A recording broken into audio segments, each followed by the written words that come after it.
구독, 좋아요를 눌러주시는 것만으로도 큰 힘이 됩니다.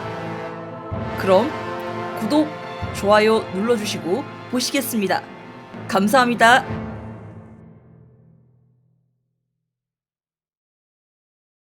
존경하는 국민 여러분, 박병석 국회의장님과 선배 동료 의원 여러분, 안녕하십니까? 국민의힘 허은하 의원입니다. 저는 오늘 대한민국 국회에서 우리 옷 한복을 입고 우리의 시 한 편을 읽어드리고자 합니다. 죽는 날까지 하늘을 우러러 한 점 부끄러움이 없기를 잎새에 있는 바람에도 나는 괴로워했다. 별을 노래하는 마음으로 모든 죽어가는 것을 사랑해야지. 그리고 나한테 주어진 길을 걸어가야겠다. 오늘 밤에도 별이 바람에 스치운다. 누구나 잘 아는 윤동주 시인의 시집 하늘과 바람과 별과 시의 문을 연 서시입니다. 한국인이 가장 사랑하는 민족 시인 윤동주는 연변에서 태어나 후쿠오카 현무소에서 28의 생을 마감했습니다. 대한민국은 윤동주의 꿈이었습니다. 그는 조국 독립을 꿈꾸며 시를 썼고 그 시는 우리의 얼이 되었습니다. 그런데 중국 정부는 윤동주 시인의 생가에 중국 조선족 애국 시인이라고 표기하였습니다.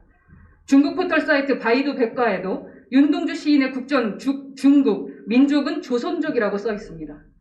우리의 시, 우리의 얼을 메이드 인 차이나로 만들고 있습니다. 한동안 잠잠했던 중국의 역사 왜곡과 문화 침탈, 동북공정이 다시 시작되고 있습니다.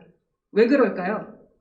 중국이 우리에게 아시아 문화의 주도권을 빼앗긴다는 조급함도 작용하지만 더 큰 이유가 있습니다. 2001년 중국은 동북 병강 역사여 현상계열 연구공정이라는 연구 사업을 시작했습니다. 동북공정의 효시가 된 이 사업은 화평불기로 국제질서 개편을 꾀하던 당시 중국에게는 필수 불가결한 사업이었습니다. 2007년 우리 정부의 노력과 베이징 올림픽을 앞두고 국제사회의 눈치를 보던 중국은 동북공정 사업을 접었습니다.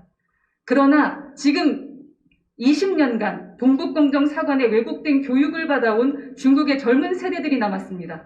그들에 의해 지금 다시 제2의 동북공정이 시작되고 있는 것입니다.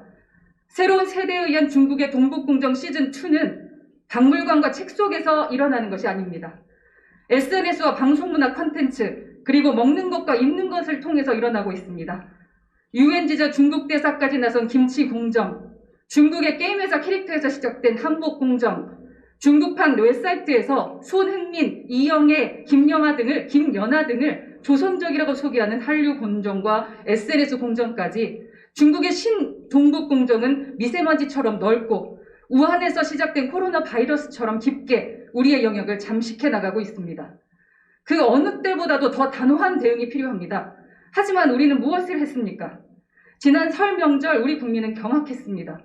입법부의 수장을 비롯하여 중앙정부를 대표한 국무총리, 그리고 지방정부를 대표한 경기도지사의 여당 국회의원들까지 중국 공산당의 기관지 인민일보에 새해 인사를 전했습니다. 외교적 수단이라면 주고받는 관계여야 합니다. 하지만 우리 국민은 중국 지도부로부터 아무런 화답조차 받지 못했습니다. 이것은 중국몽에 기댄 현 정권의 인사들이 국민의 자존심을 짓밟고 중국의 체면만을 살린 새해 아련이자 무난 인사일 뿐입니다. 바로 이 자발적 굴욕이 중국의 문화 침탈을 가속화시키는 것은 아닌지 우리 되돌아봐야 합니다. 존경하는 여야 국회의원 여러분, 중국의 새로운 세대에 의한 신동북 공정에 맞서야 합니다. 우리는 우리 것을 우리 것이라고 말하고 지켜야 합니다. 그러기 위해 필요한 것은 눈치와 상황과 그릇된 외교적 관계가 아닙니다. 오직 신념과 확신과 분노로 준엄한 꾸짖음을 해야 합니다. 그렇지 않다면 우리가 역사와 국민의 진노를 받게 될 것입니다. 우리 대한민국은 중국몽에 기댄 작은 나라가 아닙니다. 세계의 한국 꿈을 펼치고 있는 강한 나라입니다. 102번째 3.1절을 앞둔 국회 본회의입니다. 일제의 시로서 대항한 28의 청년 윤동주와 또 중국의 동북공정에 맞서고 있는 지금의 청년들에게 한 점 부끄럼 없도록 우리에게 주어진 길을 함께 걸어갑시다. 경청해 주셔서 감사합니다. 감사합니다. 구독, 좋아요를 눌러주시는 것만으로도 큰 힘이 됩니다. 그럼 구독, 좋아요 눌러주시고 보시겠습니다.